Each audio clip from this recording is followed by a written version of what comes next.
Do you know what the worst sound in the world is?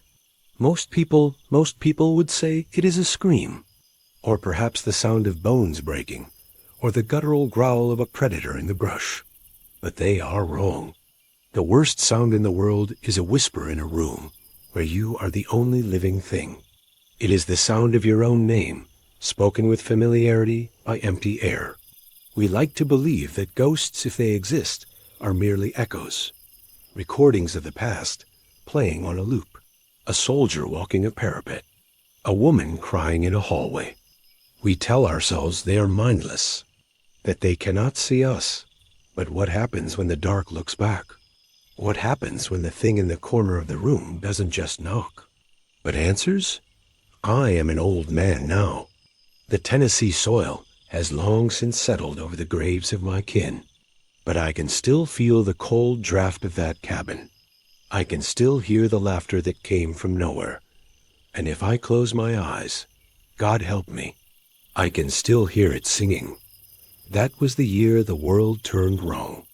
We were living in the Red River settlement in Robertson County.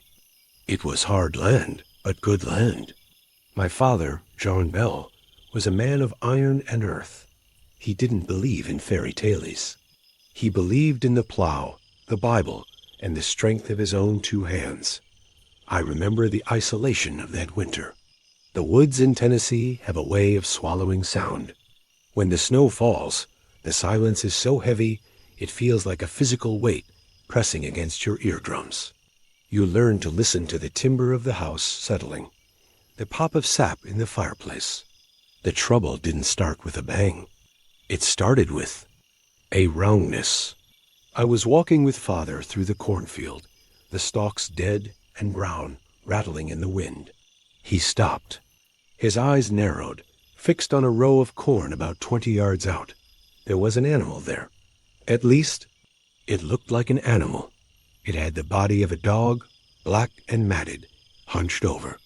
But when it turned its head, the face was wrong. It looked like a rabbit, but not a rabbit you've ever seen. It was twisted, elongated, the eyes too human, too knowing. Father raised his gun. He fired. The shot cracked through the cold air, deafening us both. The creature didn't run. It didn't yelp. It just vanished. 1 second it was there, staring at us with those wet, intelligent eyes, and the next, just empty air and dead corn. We didn't speak of it on the walk back. Father was a practical man. Unexplained things made him angry. That night, the house began to hate us. It started after supper. We were all in the main room, the fire dying down to embers. Then a sound. Thump. It came from the outside wall. Just one dull, heavy thud against the logs. We all froze. Father looked up from his Bible. Thump, thump. A bear, Mother whispered. Or a wolf trying to get at the scraps. But it wasn't a scratching sound. It was a rhythmic, deliberate beating. Like a fist, Father grabbed his musket and threw open the door. The cold night air rushed in, smelling of frost and damp rotting leaves. He stepped out into the dark. We waited, huddled together, listening to his boots crunch on the snow. He walked the entire perimeter of the house. He checked the roof. He checked the chimney. Nothing. There were no tracks in the snow, no disturbed mud. He came back inside, bolting the door. His face was pale. He sat down, but he didn't pick up his Bible again.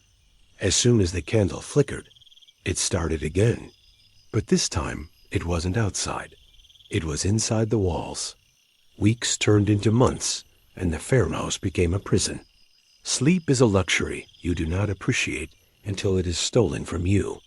The gnawing sound changed. It stopped being just knocking. It became violent. I remember lying in my bed, the quilt pulled up to my chin, staring into the pitch blackness of the loft. The sound would start as a faint scratching, like mice scrambling behind the wood. But it would grow, louder and more insistent. It sounded like something was chewing on the very bones of the house. Then came the bed covers. You'd be asleep or trying to be, and suddenly you'd feel a tug, a sharp, powerful pull on the edge of your quilt. You'd grab it, holding on with all your might, and you could feel something pulling back from the other side. My sister Betsy, she got the worst of it. We'd hear her cry out in the night. We'd rush in with a lamp to find her weeping, her face red and welted, her hair pulled and tangled as if someone had been yanking it from her scalp. She'd say something slapped her. Hard. We'd look around. The room would be empty, the door bolted, the windows sealed against the cold. But the air would be ice cold, and the smell, a foul metallic odor like old blood and wet earth. There was nowhere to run. The thing was in the house with us. One night, the whispering started. It was faint at first, a sibilant hiss that seemed to come from the chimney. We tried to ignore it, to pretend it was just the wind. But it grew clearer. It was a woman's voice. An old woman, her voice raspy and full of gravel. It would whisper our names. It knew things. It knew that Drew, our neighbor, had borrowed a plowshare and hadn't returned it. It knew that Mother had secretly given a piece of cake to me before supper. Little, private things that no one outside the family could possibly know. It delighted in our fear. The whispers would turn to cackles, a dry, humorless laugh that echoed from the ceiling. And then it started to sing. Not proper songs, but hymns. The very hymns we sang in church on Sunday. But it sang them wrong. The words were twisted, the melody discordant and mocking. It was a blasphemy in our own home. My father, a proud and devout man, was being broken. One evening he stood in the middle of the room, his face a mask of rage and desperation. He shouted into the emptiness, "In the name of God, who are you and what do you want?" For a moment there was only silence. The fire crackled. The house groaned. And then, from the rafters above, the voice answered. Clear as day, I am a spirit. I was once very happy, but I have been disturbed. That was the night it gave itself a name. When asked, it said it was Kate Batts's witch, a local woman my father had a small business dispute with.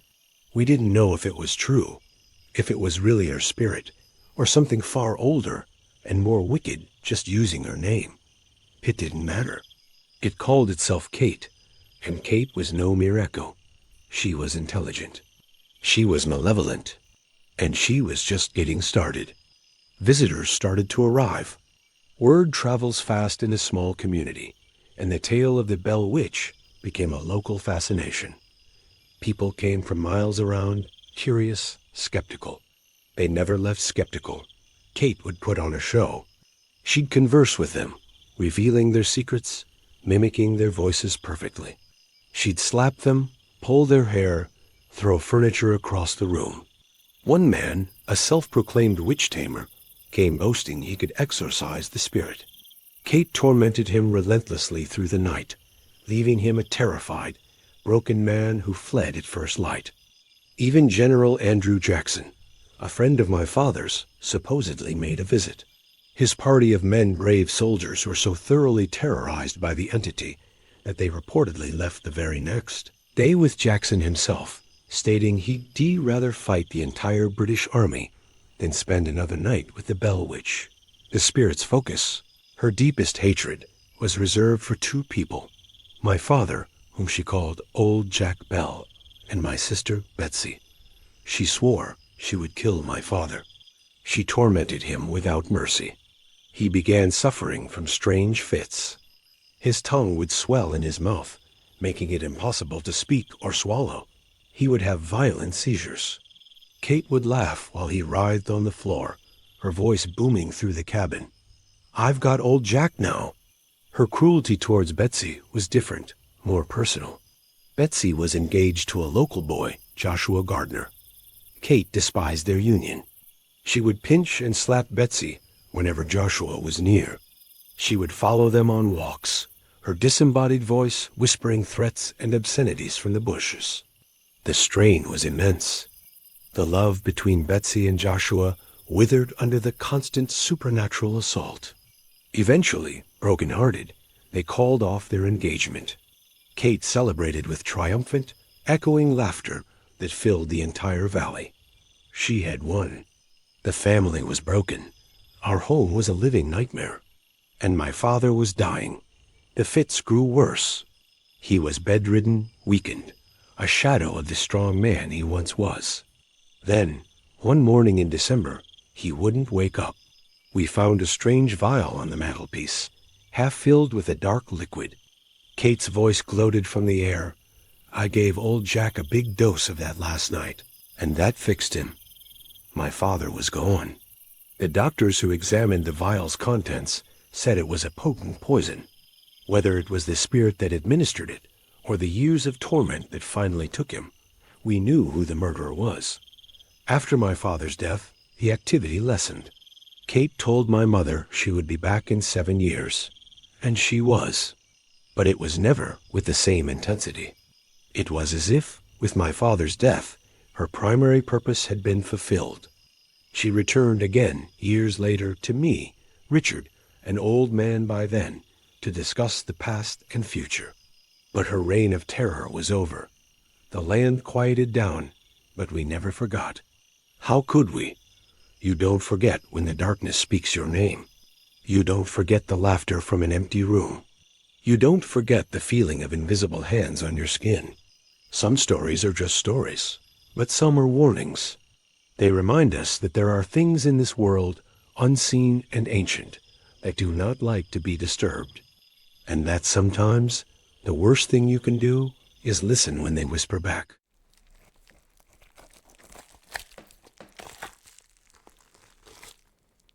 Darkness is simply the absence of light, a void, a nothingness. But anyone who has spent enough time beneath the earth knows that is a lie. That darkness is not empty. It has weight. It has a texture. And if you go deep enough, past the roots of the mountains and into the stone veins of the world, you realize that the darkness has eyes. I used to believe that history was something written in books, buried in the soil of the past. I thought the legends of Appalachia were just that, legends. Stories told by the Cherokee elders to explain the unexplained, tales of a race of beings with skin as white as the moon and eyes that could not bear the touch of the sun. They said these people vanished. They said they were driven out or that they simply died off. But nature does not throw things away. It adapts, it hides. And sometimes the things we think are gone are just waiting for us to turn out the lights. I know this now. I know it because I have seen what lives in the shadows where the sun cannot follow. And I know they are still watching Dot. It began with a survey job in the Blue Ridge Mountains, near the border where North Carolina bleeds into Georgia. The company I worked for was looking to reopen a series of zinc mines that had been sealed up since the late 40s. My job was structural integrity. I was the canary in the coal mine, sent down to ensure the shafts wouldn't collapse on the expensive machinery they planned to bring in. The entrance to Sector 4 was overgrown, hidden behind a thick curtain of rhododendron and kudzu. It looked less like a mine shaft and more like a wound in the side of the mountain. The air that drifted out of it was cold, preternaturally cold, and it smelled of wet. Slate and stagnant water. Dot, I remember pausing at the threshold. There is a primal instinct in human beings that warns us against entering caves. It is a biological alarm bell that rings in the base of the skull, telling us that we are creatures of the sun and that nothing good happens in the belly of the earth. I ignored it. I adjusted my helmet, clicked on my headlamp, and stepped inside. The silence of a deep mine is absolute. On the surface, silence is relative. There is always the wind, the hum of electricity, the distant sound of life. Underground, silence is a physical pressure. The only sound was the crunch of my boots on loose gravel and the rhythmic drip of condensation. As I descended past the 200-foot mark, the architecture of the tunnel began to change.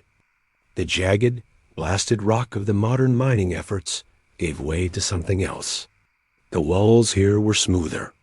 They hadn't been blasted with dynamite. They had been picked at, carved.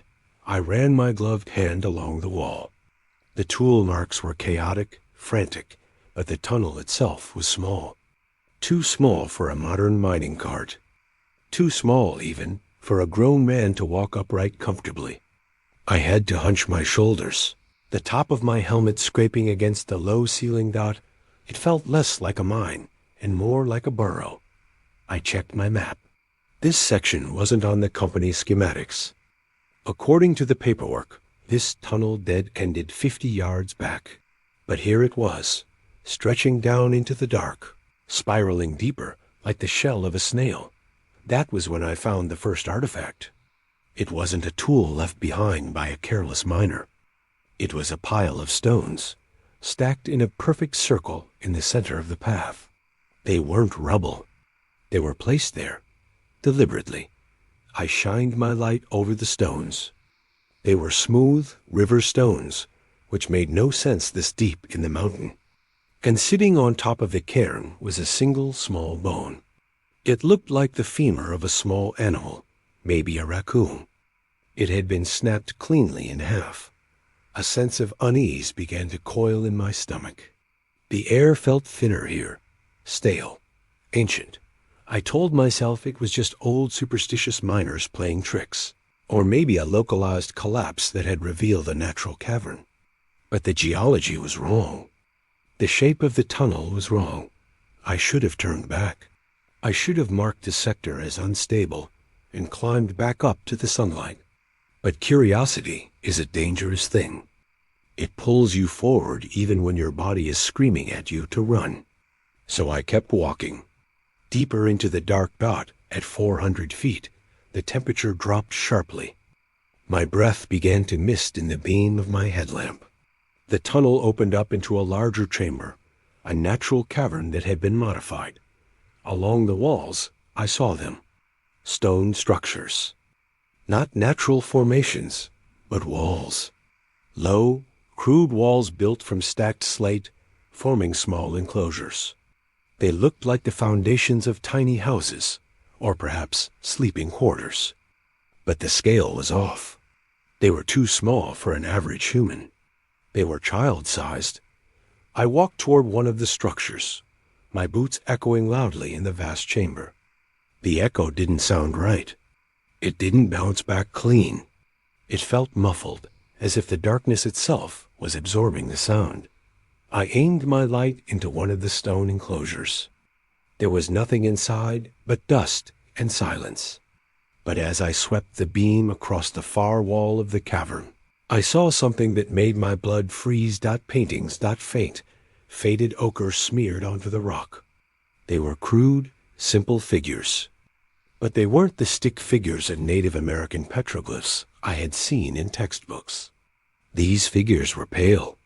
They were drawn with large, exaggerated heads and enormous, round eyes. They were depicted standing in groups, holding jagged spears, looking up at a circle that I assumed was the moon. I remembered the stories then. The moon-eyed people. The pale ones who couldn't face the sun. The Cherokee said they were driven out, that they went west. But standing in that cold, silent chamber, looking at their history etched in stone, I realized they hadn't gone west. They had gone down. That was when I heard it dot. It was soft at first. A shuffling sound. Like dry skin sliding over rock. I froze. I held my breath, straining my ears against the silence. Scritch. See rich dot. It was coming from the tunnel ahead of me. The one leading deeper. Hello? I called out. My voice cracked. It sounded small and pathetic in the dark. No answer. Just the silence rushing back in to fill the void. Then I heard it again. Closer this time. And distinct. It wasn't the sound of a falling rock or settling earth. It was the sound of footsteps. Bare feet. Pat, pat, quick, light steps. Too light for a miner in steel-toed boots. I swung my headlamp toward the tunnel mouth. The beam cut through the gloom. illuminating dust motes dancing in the dead air, nothing, but the feeling of isolation was gone. The primitive alarm in my brain was now a siren. I wasn't alone. I backed up, keeping the light trained on the opening. Paranoia began to set in. I felt eyes on me. Not one pair, but dozens. I felt them from the shadows of the stone structures. I felt them from the cracks in the ceiling. My light flickered. It was a new battery pack. There was no reason for it to fail. But the beam dimmed, turning yellow and weak for a second, before flaring back to white. In that brief moment of dimness, I thought I saw movement. Just at the edge of my peripheral vision. Something pale. Something quick. I turned rapidly, swinging the light. Nothing but rock. Is someone there? I yelled this time. The silence didn't return. Instead, a sound came back from the dark. It wasn't an echo. It was a mimicry. One there. It was a whisper. A raspy, clicking whisper that sounded like it was being spoken by a throat that had never used words before. I didn't wait. I turned and ran. I scrambled back up the incline, my boots slipping on the wet slate. The tunnel felt tighter now, as if the mountain was contracting, trying to squeeze me out or crush me inside. Behind me, the shuffling sound grew into a cacophony. It wasn't just one set of feet anymore. It sounded like a swarm, a soft, rushing tide of flesh against stone. I didn't look back. I knew that if I looked back, I would see them. I knew I would see those pale, translucent bodies. I knew I would see the eyes. My breath tore at my throat. The air was getting thinner, or maybe I was just panicking. I slammed my shoulder into a jagged outcropping of rock, tearing my suit, but I didn't stop. Then, my light died. It didn't flicker. It just cut out. Total, absolute blackness. I slammed into the wall and fell to my knees. The darkness was instantaneous and suffocating. I fumbled for my backup flashlight on my belt, my fingers shaking so hard I could barely grip the metal dot in the dark. The sounds were right on top of me. I could smell them now. A scent of musk and wet earth and something metallic, like old blood. I could hear their breathing shallow, rapid clicks. I got the backup light free. I clicked the button. The beam slashed through the dark. They were there, standing less than 10 feet away, filling the tunnel I had just come from. They were small, thin, their limbs elongated and skeletal. Their skin was the color of a maggot, pale and translucent, veins visible beneath the surface. They were naked, their bodies hairless and smooth, but it was the eyes that stopped my heart. They were enormous. Bulging, milky orbs that took up half their faces. They had no pupils, just a swirling, reflective silver surface that caught the light of my torch and threw it back with a terrible intensity. They didn't scream. They didn't attack. They just stood there, a wall of pale flesh and silver eyes, blocking the way down, watching, studying. One of them, the one in the front, tilted its head. It opened its mouth, revealing rows of small, needle-like teeth. It hissed. A sound like steam escaping a vent. The light seemed to hurt them. They flinched, shielding their faces with long, spindly fingers. I realized then they were waiting for the light to die again.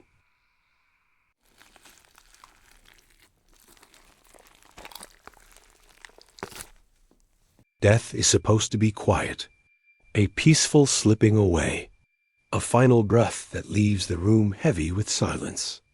But here, in the oldest folds of the mountains, we know better. Death isn't always a visitor who knocks politely. Sometimes it is a thief. Sometimes it is hungry. I have lived in these hills my entire life. I know the sound of a bobcat screaming in the night, sounding so much like a woman in pain that it makes your blood run cold. I know the chattering of foxes and the deep, chest-rattling growl of a bear. But there is one sound that doesn't belong to any beast that walks on four legs. It is a sound that comes from the air, but it does not belong to a bird. It sounds like a laugh. A dry, hacking, wheezing laugh that rolls down off the ridge line and settles into the valley floor. But underneath the laughter, there is a cry. A shriek, like a raven diving for carrion. When you hear that sound, you don't look out the window. You don't go outside to check the livestock. You lock your doors. You stroke the fire until it roars. And you pray that the sick person in the back room survives the night. Because if that laughter circles your house, it means the raven mocker has found you. And it hasn't come to guide a soul to the afterlife. It has come to eat. Asterisk, the cabin has always felt like a fortress to me. It was built by my great-grandfather from chestnut logs that were felled before the blight took the trees away. The walls are thick, chinked with mud and straw that has hardened into stone over the decades. It smells of wood smoke and cured tobacco, a scent that usually makes me feel safe. But tonight, the air inside feels thin. It feels brittle. I am sitting in the corner of the main room, the only light coming from the embers in the hearth and a single kerosene lamp on the bedside table. My uncle is in the bed. He has been sick for weeks, a wasting sickness that the doctors in town couldn't put a name to. They gave him fluids, they gave him pills, and then they gave him back to us. They said to keep him comfortable. They didn't understand why he begged us not to bring him back here. They didn't understand why he gripped the nurse's arm and whispered about the noise in the trees. The mountains outside are invisible now. The sun dropped behind the ridge hours ago, and when the sun goes down here, it feels like the world has been erased. There are no streetlights, no neighbors for 3 miles, just the crushing weight of the dark and the wind moving through the hemlocks. I watch his chest rise and fall. It is a shallow, rattling rhythm. Every breath sounds like a struggle, like he is fighting to keep the air inside his lungs. The old folks, the ones who still remember the stories that predate the roads and the power lines, they say that the sick shine like beacons. They say that when a life force begins to fade, it gives off a light that we can't see, but they can. The ones who hunt. I try to read the book in my lap, but the words swim on the page. I find myself listening, straining against the silence. The house settles, the wood groaning as the temperature drops. Every pop of the timber makes me jump. I tell myself I am being foolish. I tell myself that these are just stories to scare children, to keep them from wandering too far into the woods. But then I look at his face. His skin is gray, pulled tight over his cheekbones. His eyes are moving rapidly beneath his eyelids. He is dreaming, or he is seeing something I cannot. Asterisk, it starts around 2 in the morning.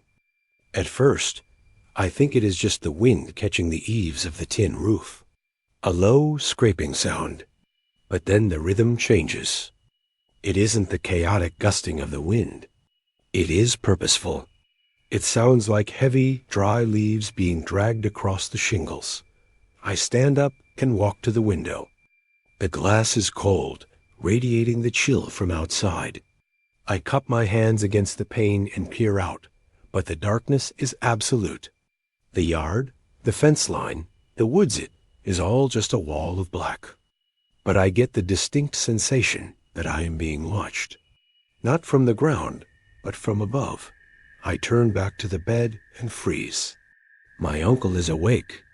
His eyes are wide open, fixed on the ceiling. He isn't looking at the wooden beams. He is looking through them. He isn't moving. He isn't speaking. But his hand is gripping the quilt so tightly, his knuckles are white. Then I hear it dot. It is faint. Coming from the north ridge, miles away, but carrying clearly in the dead air. It sounds like a diving bird, the wind rushing over feathers, but it ends in a chuckle. A human sound. A mocking sound. The hair on my arm stands up. The temperature in the room seems to drop 10 degrees in a second.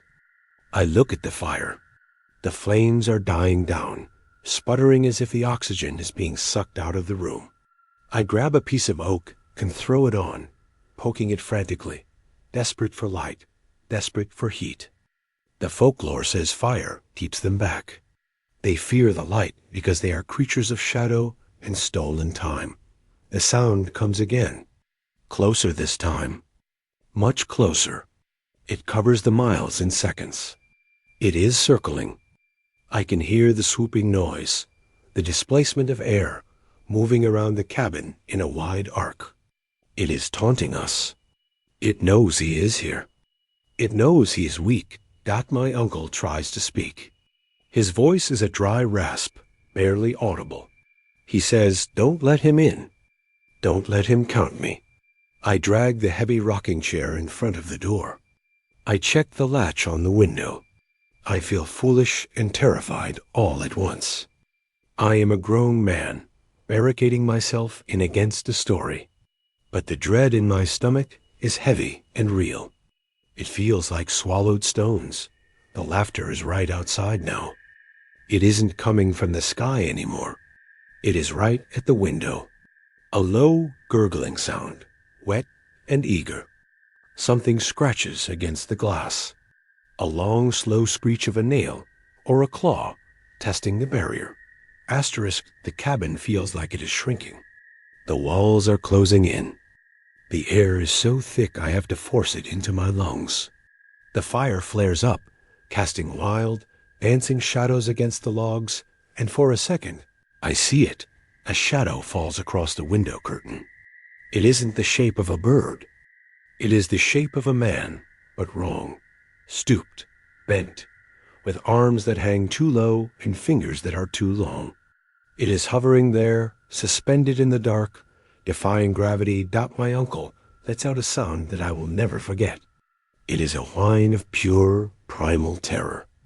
I rush to his side. He is arching his back, staring at the foot of the bed. He is here, he whispers. He is counting the beats. The scratching on the roof becomes a pounding. It sounds like someone is walking on the tin, pacing back and forth, directly over the bed. Thump, thump, thump. Heavy footsteps. Not a bird. A man. A heavy old man walking on the ceiling. The laughter explodes, loud and triumphant, vibrating through the timber of the roof. It sounds like a dozen voices screaming in unison. My uncle gasps. His body goes rigid. I grab his hand, trying to anchor him to this world, trying to pull him back from the edge. "Stay with me," I shout. "Look at me." But he isn't looking at me. He is looking at the corner of the room, where the shadows are darkest. And I see it too. The darkness there is swirling, coalescing. It looks like old, dried leather. It looks like eyes that have seen too many centuries. The pressure in the room builds until my ears pop. I feel a wave of exhaustion hit me, a wave of unnatural sleepiness. My eyelids feel like lid. I realize, with horror, that this is part of it. It wants me asleep. It wants no witnesses. I bite my tongue, hard, tasting copper, using the pain to stay awake. My uncle's back arches one last time. His mouth opens in a silent scream. And then I hear a sound wet and tearing, but there is no blood. He collapses back onto the pillow. The light goes out of his eyes instantly. It isn't a fade. It is a snatching. One moment he is there, terrified and fighting, and the next he is just a shell. The walking on the roof stops. The shadow in the corner dissolves. The heavy feeling lifts from the room, sucking out the window with a rush of cold air. I hear the swooping sound one last time, the beat of massive, heavy wings. And then, fading into the distance, that laugh. But it sounds different now. It sounds younger, stronger. I sat with his body until the sun came up. I didn't move. I didn't unlock the door. When the morning light finally hit the floorboards, I looked at him. He looked peaceful. That's what everyone said at the funeral. He looked so peaceful, so rested. They didn't know. They didn't see the terror in his eyes before the end. But there was one thing the undertaker mentioned to me, quietly, when no one else was around. He asked if my uncle had fallen recently, or if he had surgery we hadn't mentioned. I asked him why. He told me there was a bruise on his chest, right over the heart. A bruise in the shape of a hand, but the fingers were too long. I still live in the cabin. I don't have anywhere else to go. But I don't sleep when the wind picks up from the north. I sit by the fire, and I listen, because the thing about the raven mocker is this: it adds the years it steals to its own life. My uncle was 70 years old. That thing, that creature that wears the shape of a man, has 70 more years to hunt. 70 more years to fly through these mountains. And sometimes, when the night is very quiet, I think I can hear it. Not hunting, just watching, waiting for the next cough, waiting for the next fever, waiting for me.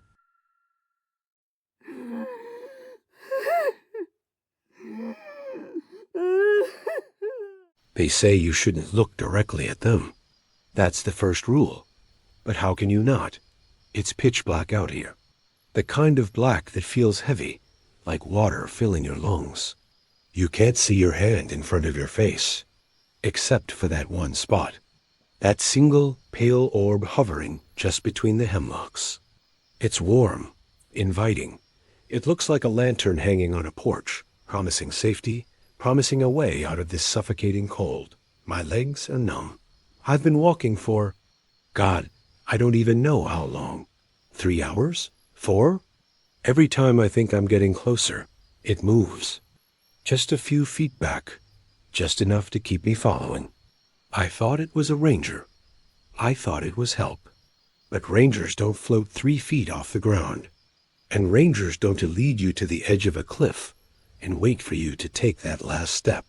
I stopped walking 10 minutes ago. But the light is getting impatient. It's coming closer now. The Blue Ridge Mountains have a way of tricking you.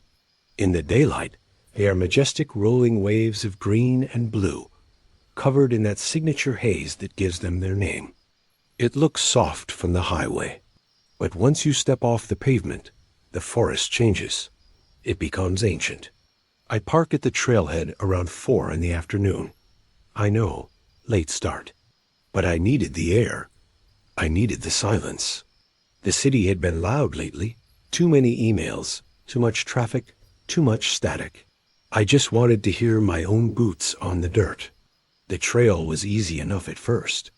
A gradual descent into a valley thick with rhododendrons. The air smelled of damp earth and decaying pine needles, that rich, sharp scent of things rotting and growing all at once. It was peaceful.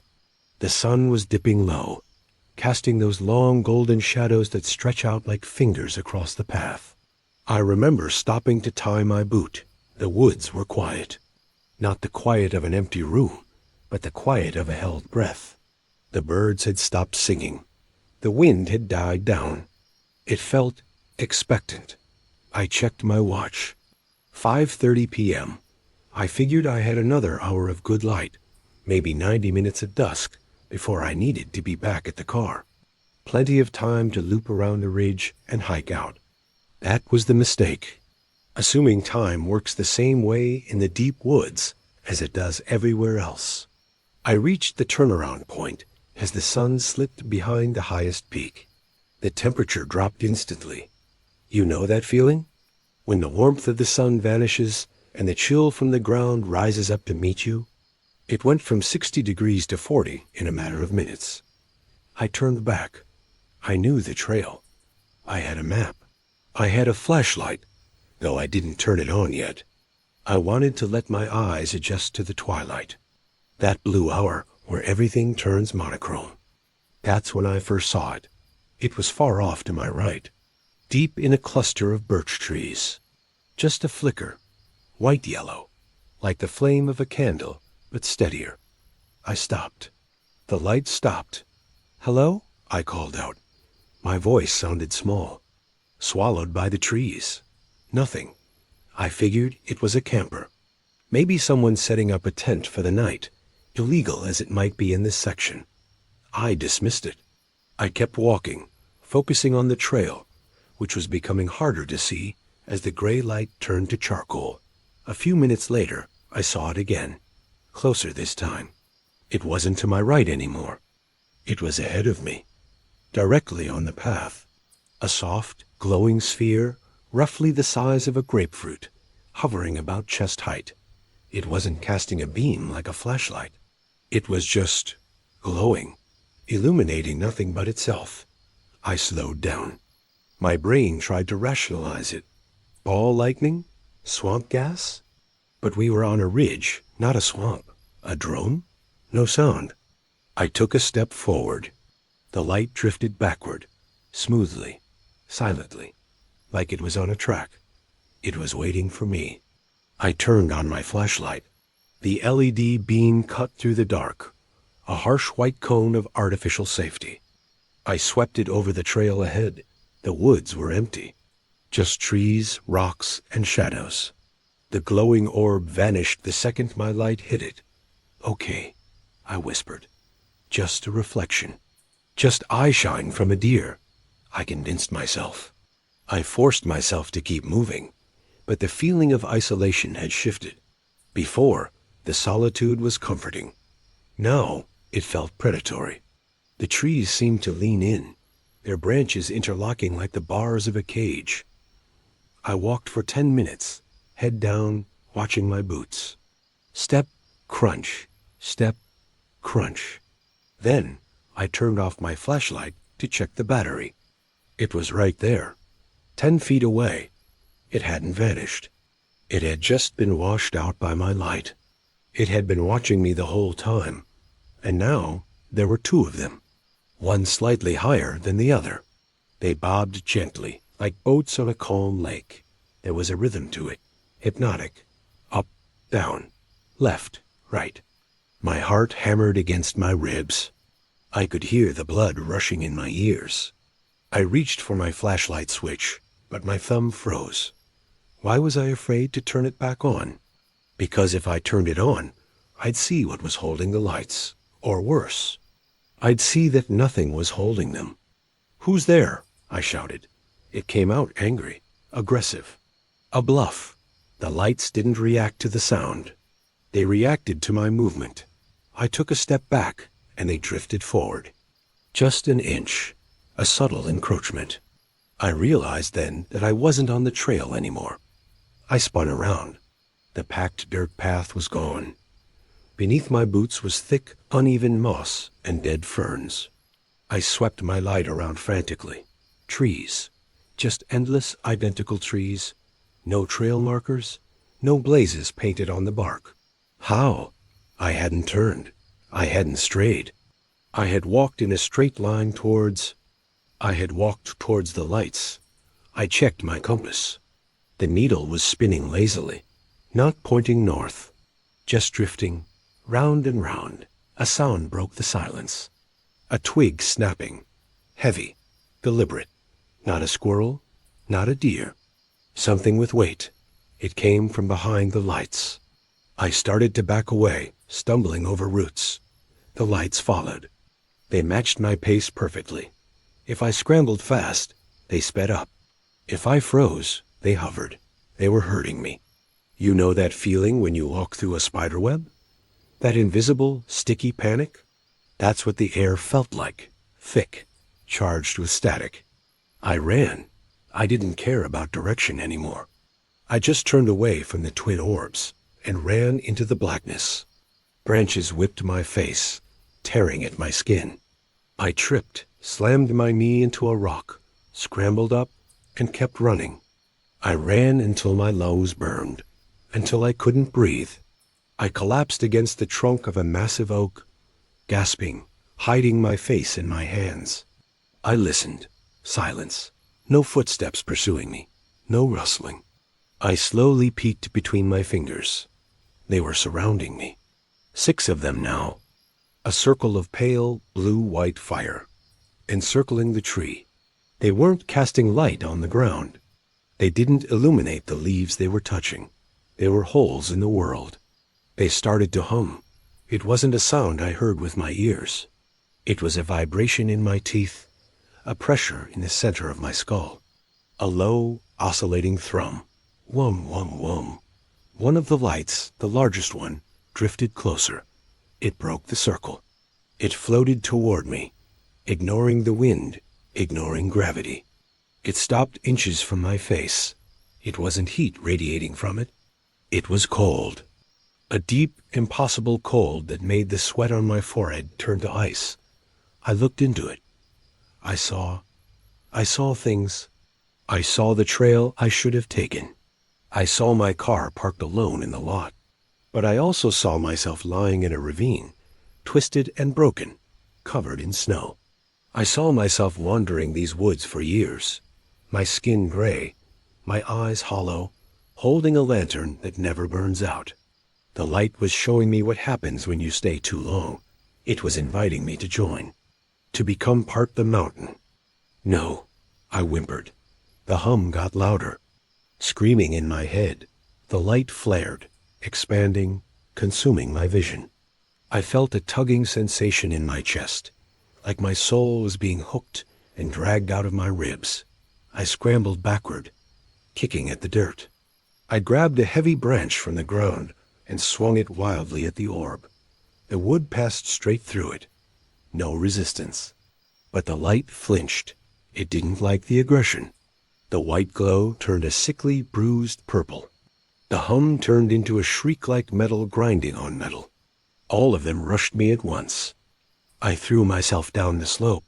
I didn't care what was at the bottom.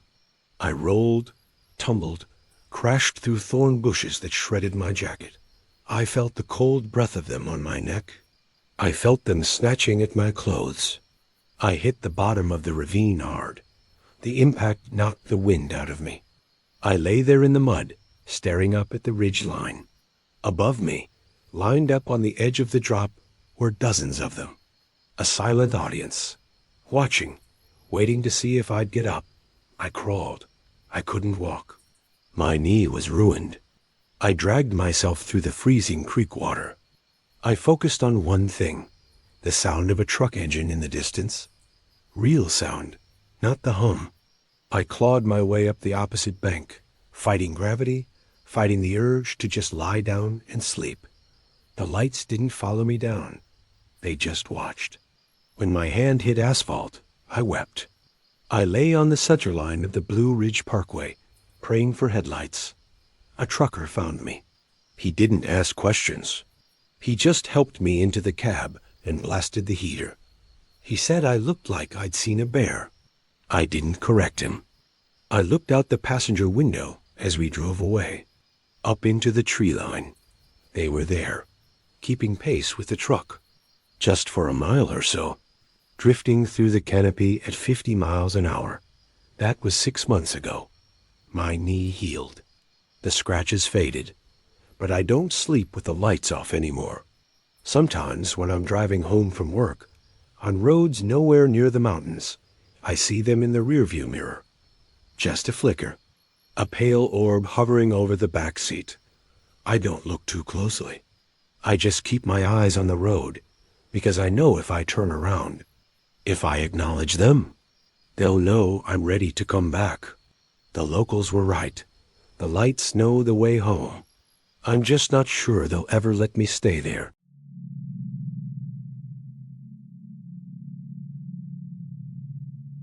They say a mountain lion sounds like a woman screaming. That's what the rangers tell the tourists. That's what the old men tell you at the diner to keep you from panicking when you hear that high-pitched, tearing shriek in the middle of the night. It's a comfort, in a way. It's biology. It's just an animal. But I know the difference now. A mountain lion screams to find a mate or to warn a rival. It's a sound of instinct. It's clean. Pure nature. What I heard outside my cabin window, that wasn't nature. That wasn't an animal calling out to the wild. It was a sound of agony. It was the sound of a human throat being shredded from the inside out. It sounded like grief. It sounded like hate. And the worst part wasn't the sound itself. It was the silence that followed, the moment when the crickets stopped, when the wind died, when the darkness pressed against the glass, and I realized that the scream hadn't come from the ridgeline a mile away. It had come from the front porch. I moved back to the hollow 3 weeks ago, my grandfather's place. It sits at the end of a gravel road that winds so deep into the Appalachians that the GPS gives up about 5 miles out. It's beautiful during the day. The canopy is so thick the light filters down in beams of gold and green. It smells of pine needles and damp earth. But at night, the hollow changes.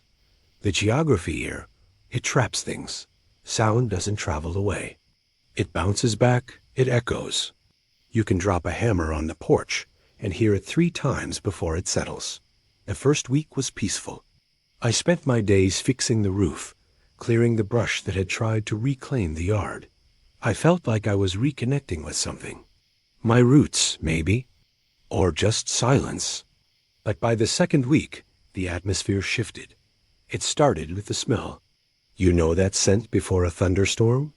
That sharp, metallic smell of ozone? Imagine that mixed with something organic, something rotting, like wet fur left in a dark basement for a year. I'd catch whiffs of it when I stepped out to smoke in the evening, just a trace on the breeze. I told myself it was a dead deer nearby, something the coyotes hadn't finished. Then I started finding the gifts. I have a small shed about 50 yards from the main house. I keep the generator there. One morning, I went out to check the fuel levels, and I saw it. A rabbit. Or what was left of one. It wasn't eaten. That's the important part. A bear tears for meat. A coyote strips the bone. This was disassembled. It looked like it had been twisted, wringed out like a wet towel.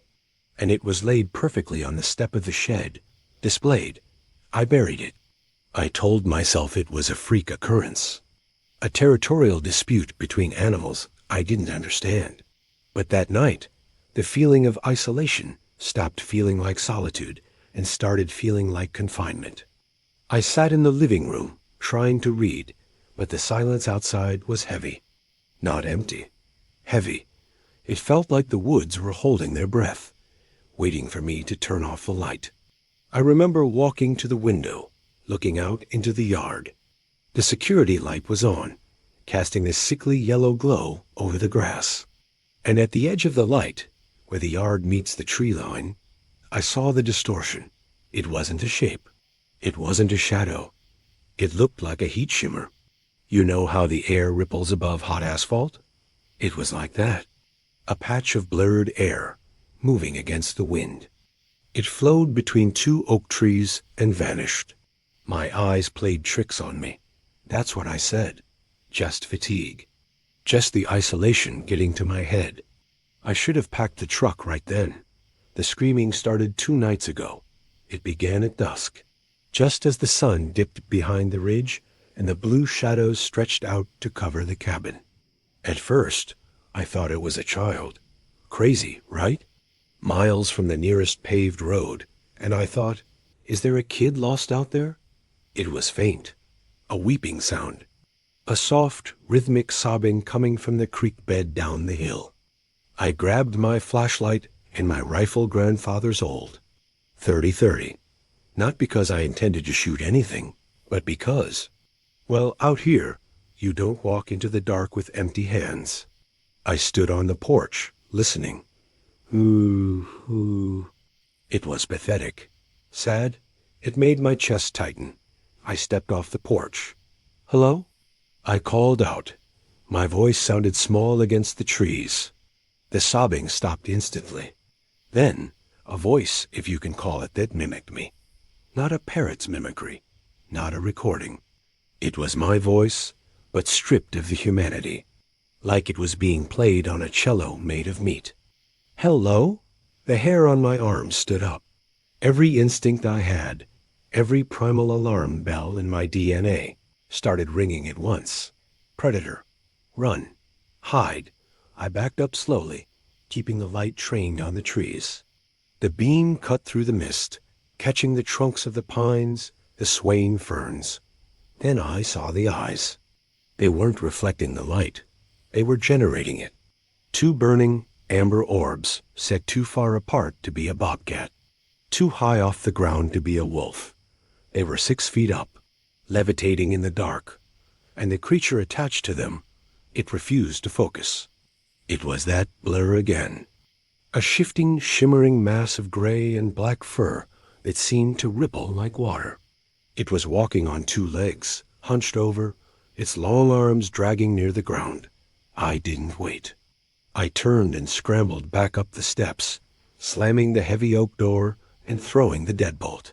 I backed away into the center of the room, chest heaving, clutching the rifle so hard my knuckles turned white. For an hour, nothing happened. Just the sound of my own blood rushing in my ears. Then the scratching started. It wasn't at the door. It was on the walls. Slow, deliberate drags. Scritch, scritch. It circled the cabin, testing the siding, looking for a weak point. I could hear it sniffing at the cracks in the logs. Huge, wet inhalations. It was smelling me. It knew I was in there. And it knew I was afraid.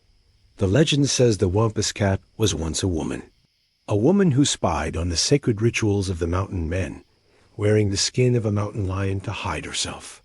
The medicine men cursed her, trapped her in that skin halfway between beast and human, doomed to roam these hills, always watching, always screaming for the humanity she lost. I never believed it. It's just a campfire story.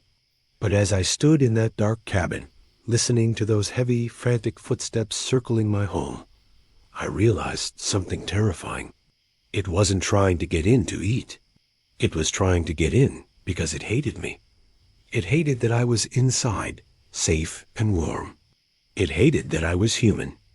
At 3 a.m., the power died. No storm, no wind. The generator in the shed just cut out. The hum of the refrigerator died. The porch light vanished. Absolute, suffocating blackness. I fumbled for my lighter, the flame dancing violently in my shaking hand. The shadows in the room jumped and twisted. Then came the scream. It was right outside the front window. Maybe 6 inches of glass between me and it. Scree! It was deafening. It rattled the window pane in its frame. It wasn't a call. It was a weapon. A sonic assault meant to paralyze. I dropped the lighter. Darkness swallowed me again. I scrambled backward, knocking over a chair, raising the rifle blindly in the dark. "Go away," I screamed. I sounded like a child. Then a thud. A heavy, wet impact against the door. The wood groaned. Another thud. It was throwing its entire body weight against the entrance. The old hinges whined in protest. Thud. I could hear it snarling now. A low, vibrating rumble that I felt in the floorboards. It sounded like gravel grinding in a mixer. And underneath the growl, mumbles, garbled, half-formed words. Let in. I racked the slide on the rifle. Click-clack. I'll shoot. I yelled. I swear to God I'll shoot. The pounding stopped. The snarling ceased. The silence was worse. The anticipation was agony. I stood there in the pitch black, aiming at the door, sweat stinging my eyes. Was it gone? Was it circling back? Then I heard a sound that made my blood freeze solid, the sound of the doorknob, slowly turning. The lock was engaged. It couldn't get in, but the fact that it knew, the fact that it had the dexterity, the intelligence to reach out a hand or a paw and grip the brass knob. Creak. A knob hit the limit of the lock. Creak. It tried again. Then a massive blow struck the window. Not the glass to shutters I had bolted shut earlier that day. Wood splintered. I fired. Bang. The muzzle flash lit up the room for a split second. In that strobe light flash, I saw through the gap in the broken shutter. I saw a face. It was covered in wet, matted fur, but the structure was a woman's, high cheekbones, a mouth pulled back in a rictus snarl, revealing teeth that were too long, too sharp, and those eyes, glowing, ancient, and filled with an infinite, cold madness. I fired again. Bang! The creature shrieked a sound of surprise, not pain, and I heard the heavy thud of footsteps bounding away. Not running, leaping, covering 20 feet in a single stride. I sat in that corner with the rifle pointed at the window until the sun came up. I didn't blink. I didn't breathe. When the morning light finally touched the floorboards, I forced myself to move. My legs were numb. My hands were cramped into claws around the gun. I opened the door. The air was cold and misty. There were scratches on the door, deep enough to lose a finger in. Gouges in the hard oak that looked like they'd been made with chisels. And on the porch, there were no tracks. The mud was undisturbed, but there was a smell. That lingering scent of copper and old, stagnant water.